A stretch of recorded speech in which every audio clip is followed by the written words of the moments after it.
प्रश्नावली 1.3 के पहले प्रश्न में हमें सिद्ध करना है कि √5 एक अपरिमेय संख्या है। इस प्रकार के प्रश्न में जिसमें दिया गया संख्या अपरिमेय होगा ही, इसे साबित करने के लिए हमें कुछ स्टेप्स को फॉलो करने ही होंगे और इसके विपरीत मानना होगा कि यह परिमेय संख्या है। अंत में हमारा कथन गलत निकलेगा और हम कह पाएंगे कि दिया गया संख्या अपरिमेय है। तो इसे साबित करने के लिए हम कुछ स्टेप्स को फॉलो करेंगे ही। प्रश्न संख्या 1 लिख लेंगे और हल लिख लेंगे। सबसे पहले हमें माना कि √5 एक परिमेय संख्या है। सबसे पहले हमें उल्टा मानना है। जब यह परिमेय संख्या है तो यह परिमेय संख्या के गुण को दिखाएगा। तो √5 बराबर हो जाएगा P/Q, जहां पर P और Q दोनों सहअभाज्य पूर्णांक है। ये लिखना अति आवश्यक है। सहअभाज्य पूर्णांक है और Q जो है वो 0 के बराबर नहीं है। सहअभाज्य पूर्णांक वे पूर्णांक होते हैं जिनका मौसो 1 होता है, अर्थात P और Q को केवल और केवल एक ही भाग लगाएगा, इसके अलावा कोई अन्य लगाएगा तो वह सहअभाज्य पूर्णांक नहीं होगा। यह लिखना इसलिए जरूरी है क्योंकि यही हमारे प्रश्न का उत्तर का कारण बनेगा। तो सबसे पहले हम गुना कर लेंगे तिरछा तिरछी। तो इसके नीचे 1 है तो P को 1 से गुना किया तो P और Q को 5 से किया तो √5Q हुआ। अब हम दोनों और वर्ग कर लेंगे। दोनों और वर्ग करने पर जब हम दोनों और वर्ग करेंगे तो P का वर्ग P² हो जाएगा, √5Q का स्क्वायर हो जाएगा, क्योंकि दोनों और वर्ग करना है। P का स्क्वायर P² हो जाएगा, इसका स्क्वायर √² कट गया तो ये 5 बचा, Q का स्क्वायर Q²। अब हम यहाँ का 5 नीचे ले आएंगे तो P² बटे नीचे 5 आया, उधर बचा Q। यहाँ पर हमें विशेष रूप से ध्यान देना है और मानना है कि P² 5 से विभाजित है। तो लिखेंगे, इसे समीकरण 1 मान ले। यहाँ P² 5 से विभाजित है। मान लेंगे, जैसे मान ले P जो है 5 है तो 5 का स्क्वायर 25 हो गया, तो 25 5 से भाग लग जाएगा। तो P जो है यानी जो 5 है ये भी तो भाग लगेगा, तो P² 5 से विभाजित है, इसलिए P भी 5 से विभाजित होगा।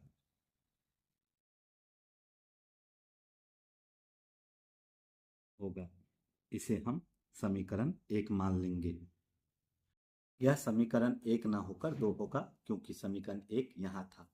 अब हम पुनः मान लेंगे कि पुनः माना कि P बराबर 5 के मान लेते हैं। यहाँ पर जो संख्या होगा जिसे हमें सिद्ध करना है, जैसे कि इस प्रश्न में हमें सिद्ध करना है कि √5 एक अपरिमेय संख्या है, इसलिए हम P के स्थान पर 5 को मानेंगे। अगर √3 को सिद्ध करना होता 3 और K कोई भी संख्या हो सकता है, A B C D कुछ भी माना जा सकता है। तो जहाँ K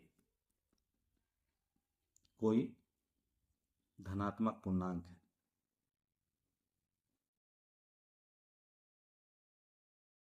तो जहां पर K कोई धनात्मक पूर्णांक है। अब इसका मान हम समीकरण 1 में डालेंगे। समीकरण 1 में P का मान समीकरण 1 में रखने पर समीकरण 1 हमारे पास है P², तो P के स्थान पर 5 है तो 5 के डाल देंगे, और स्क्वायर है तो इस पर स्क्वायर लगा देंगे, बटे नीचे में पहले से 5 है तो 5 डाल देंगे, बराबर होगा Q², क्योंकि समीकरण 1 में P² बटे 5 था तो P के स्थान पर 5 के था तो स्क्वायर, और नीचे 5 है 5 और इधर Q² है तो Q²। 5 का स्क्वायर होता है 25, K का स्क्वायर हो जाएगा K² बटा 5 का 5 बराबर हो जाएगा Q²। अब इसे हम काट लेंगे तो 5 बार में भाग लग जाएगा। तो यहाँ हमारा हुआ 5 K का होल स्क्वायर या 5 के का स्क्वायर बराबर क्यू स्क्वायर। अब यह गुना है तो उधर जाके भागा हो जाएगा, तो यह हो जाएगा क्यू स्क्वायर बटे 5।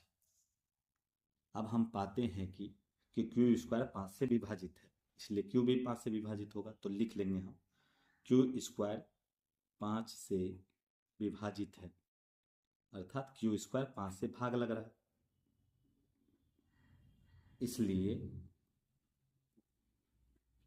क्यू भी 5 से विभाजित होगा। मान ले क्यू के स्थान पर अगर 5 है तो 5 का स्क्वायर 25 हुआ, जो 500 कट जाएगा, तो क्यू भी तो यानी क्यू 5 5 तो कट जाएगा, इसलिए इसे हम मान लेंगे समीकरण 3। 2 समीकरण हमने पहले ही मान लिया। अब देखते हैं हम समीकरण 2 और 3 में। समीकरण 2 और 3 से, समीकरण 2 और 3 से हम पाते हैं कि P और Q के एक के अतिरिक्त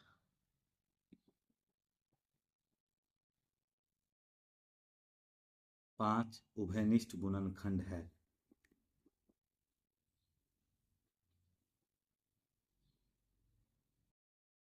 अर्थात P और Q को सिर्फ और सिर्फ एक भाग लगाना था, क्योंकि हमने पढ़ा है कि यह अभाज्य होगा, परंतु हम पाते हैं कि P और Q को एक के अलावा दोनों को 5 भी भाग लगा देता है, जो कि हमारे कथन का विरोधाभास है।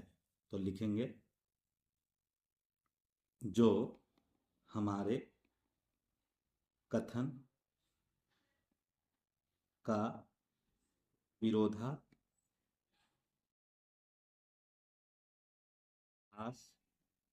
है, अर्थात यह हमारे कथन का विरोध करता है,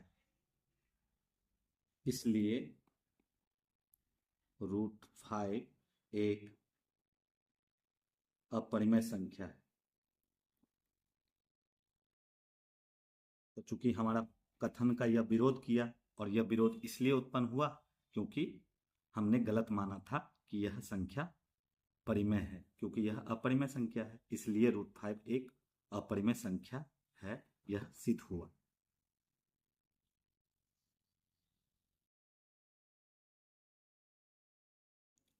प्रश्न संख्या 2 में हमें सिद्ध करना है कि 3 + 2√5 एक अपरिमेय संख्या है। सबसे पहले हम प्रश्न संख्या 2 लिख लेंगे और हल को लिख लेंगे। पहले प्रश्न की तरह हमें मान लेना है या विपरीत मान लेना है कि माना कि जो संख्या है यह परिमेय है। तो पहले प्रश्न की तरह ही बनेगा, माना कि 3 + 2√5 एक परिमेय संख्या है। हमने मान लिया कि विपरीत माना है कि जो संख्या है परिमेय है, जबकि हमें पता है कि ये सभी संख्या अपरिमेय है। जब यह परिमेय है तो परिमेय के गुण को दिखाएगा, अर्थात 3 + 2√5 बराबर हो जाएगा P/Q, जहां पर P और Q दोनों सहअभाज्य संख्या है, यह सहअभाज्य पूर्णांक है, जहां Q जो है वो 0 के बराबर नहीं होगा, क्योंकि Q अगर 0 होगा तो प्रश्न बन नहीं पाएगा या असंभव होगा, क्योंकि Q 0 नहीं हो सकता। आप देखेंगे कि ये परिमेय वाला भाग है, तो इधर हम भेज देंगे, तो 2√5 बराबर P/Q, ये परिमेय है, और ये +3 उस साइड गया तो ये -3, इसके नीचे 1 होता है, तो 2√5 बराबर Q और 1 का एलसीएम Q हुआ, Q का पढ़ा में Q बार में तो P का P रहा, माइनस है तो माइनस, 1 का पढ़ा में Q बार में तो 3 को Q से किया तो 3Q। अब यहाँ 2 जो है परिमेय है और ये नीचे आ जाएगा, तो इधर बचेगा √5, उधर हो जाएगा P - 3Q, और ये Q पहले से है, और ये 2 जो आया एक भागा, चूंकि ये गुना में है तो भागा में आ जाएगा। इस प्रकार हम पाते हैं कि ये वाला हिस्सा पूरा ही परिमेय है और इधर वाला हिस्सा अपरिमेय है। तो हम पाते हैं इधर वाला हिस्सा को हम बायां पक्ष कहते हैं और उधर वाला हिस्सा को हम दायां पक्ष कहते हैं। हम पाते हैं कि बायां पक्ष √5 एक अपरिमेय संख्या है,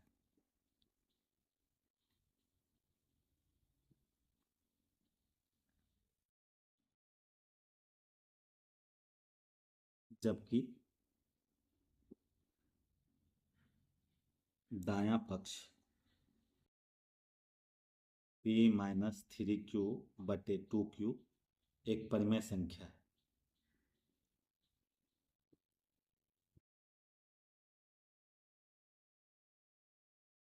परंतु p परिमेय संख्या कभी भी अपरिमेय के बराबर नहीं हो सकती। परिमेय संख्या कभी भी अपरिमेय के बराबर नहीं हो सकती।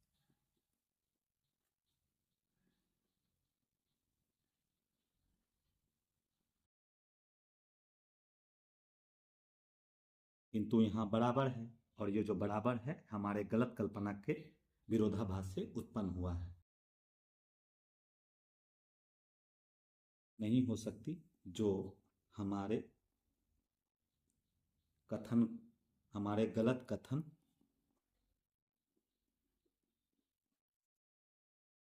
के मानने से हुआ है, या मानने से उत्पन्न हुआ है।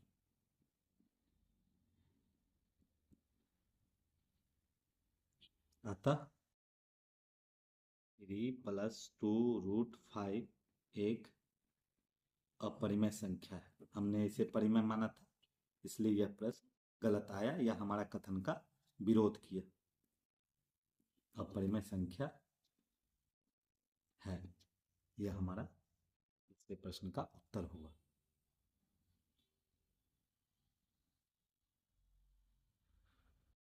प्रश्न संख्या 3 में हमें 3 प्रश्नों को सिद्ध करना है कि यह संख्याएं अपरिमेय हैं, जिसमें पहली संख्या 1/√2 को हमें सिद्ध करना है कि यह अपरिमेय है। तो हम लिख लेंगे 3 का पहले का हल। इसमें हमें 1/√2 को सिद्ध करना है कि यह अपरिमेय संख्या है। तो सबसे पहले हमने माना कि 1/√2 एक परिमेय संख्या है। सबसे पहले हम उलट मानते हैं, परिमेय संख्या है। जब यह परिमेय संख्या है तो यह परिमेय संख्या के भांति होगा। तो 1/√2 बराबर हो जाएगा हमारा p/q, जहां पर p और q दोनों सह अभाज्य पूर्णांक है। सहअभाज्य पूर्णांक हमें पता है कि जिसे केवल और केवल एक भाग लगा, तथा q जो है वो 0 के बराबर नहीं होना चाहिए। अब हम तिरछा तिरछी गुना कर लेंगे, तो q को 1 से गुना किया तो q हुआ, और √2 के p से किया तो √2p हुआ। अब p को इधर भेज लेंगे हम, तो q/p बराबर हो जाएगा उधर हमारा √2। अब हम पाते हैं कि यहाँ जो बायां पक्ष है q/p p/q ये परिमेय होता है, और दायां पक्ष जो है, दायां साइड जो है, यह अपरिमेय है। तो यहाँ बायां पक्ष परिमेय है तथा दायां पक्ष अपरिमेय है, और परिमेय अपरिमेय के कभी बराबर हो नहीं सकता। परिमेय अपरिमेय कभी आपस में या कभी बराबर नहीं हो सकते, और हमारा यहाँ बराबर है। तो यह इसलिए हुआ क्योंकि हमने कथनों को गलत तरीका से मान लिया, जो हमारे गलत कल्पना के विरोधाभास से उत्पन्न हुआ है। यानी हमारे गलत कल्पना करने से ये उत्पन्न हुआ है, विरोधाभास से उत्पन्न हुआ है।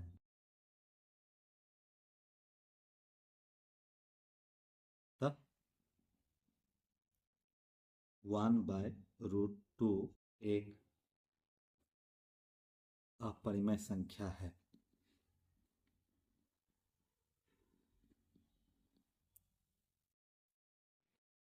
प्रश्न संख्या 3 के प्रश्न 2 में हमें सिद्ध करना है कि 7√5 एक अपरिमेय संख्या है। तो सबसे पहले हम प्रश्न संख्या 3 लिख लेंगे और 3 का 2 हल कर रहे हैं, 2 लिख लेंगे और हल को हम लिख लेंगे। हम जैसे पिछले प्रश्नों को हल किए हैं वैसे ही इस प्रश्न को भी हल करेंगे। तो माना कि 7√5 एक परिमेय संख्या है।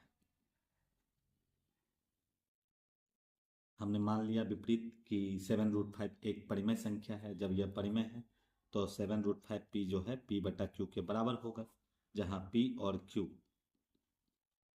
दोनों सअभाज्य पूर्णांक है तथा क्यू जो है 0 के बराबर नहीं है। अब इसे हम देख लेंगे। जो परिमेय वाला हिस्सा है परिमेय की ओर, जो अपरिमेय है तो अपरिमेय की। तो 7 नीचे आ जाएगा, गुना है तो भागा, तो इधर बच जाएगा 5√5 बराबर पी और ये क्यू और ये 7 नीचे आ गए। अब हम इधर पाते हैं कि जो बायां पक्ष है ये अपरिमेय है और दायां पक्ष जो है ये परिमेय है। तो लिख लेंगे यहाँ बायां पक्ष अपरिमेय संख्या है, अपरिमेय है तथा दायां पक्ष परिमेय है, किंतु परिमेय अपरिमेय के बराबर या परिमेय अपरिमेय कभी बराबर नहीं हो सकते।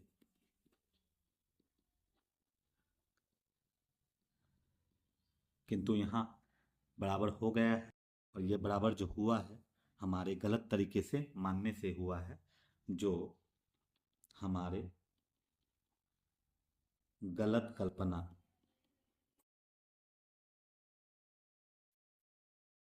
के विरोधाभास से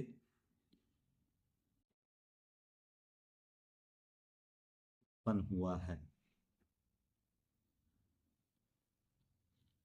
अतः रूट अतः 7√5 एक अपरिमेय संख्या है।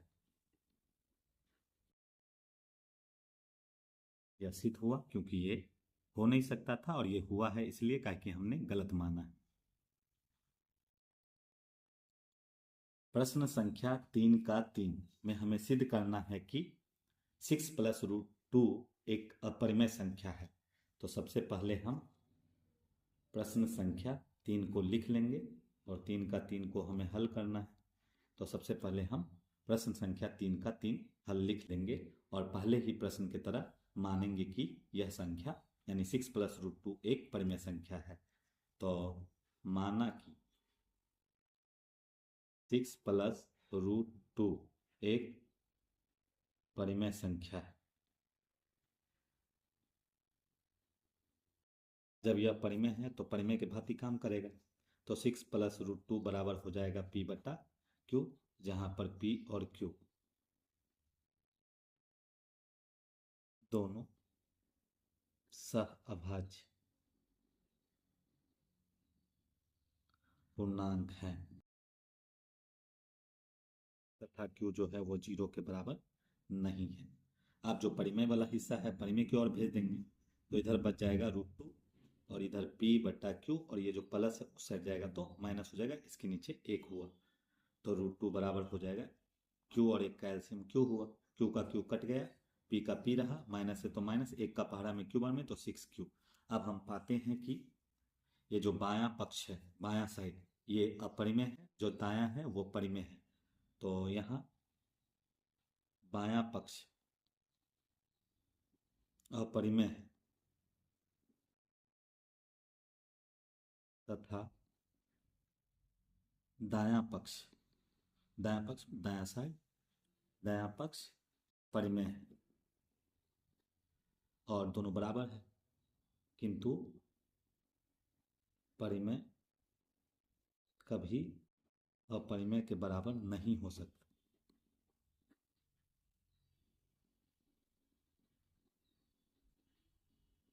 नहीं हो सकता है। और यहाँ पर हमारा बराबर आ गया है, और ये आने का मेन कारण इसलिए है कि हमने विरोधाभास गलत कल्पना किया कि ये परिमेय है। तो हम लिख देंगे जो हमारे गलत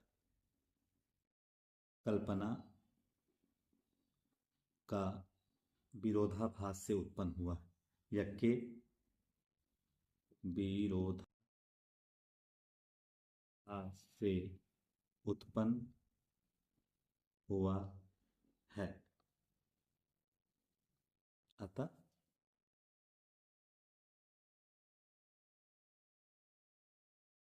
सिक्स प्लस टू रूट या रूट टू एक अपरिमेय संख्या है।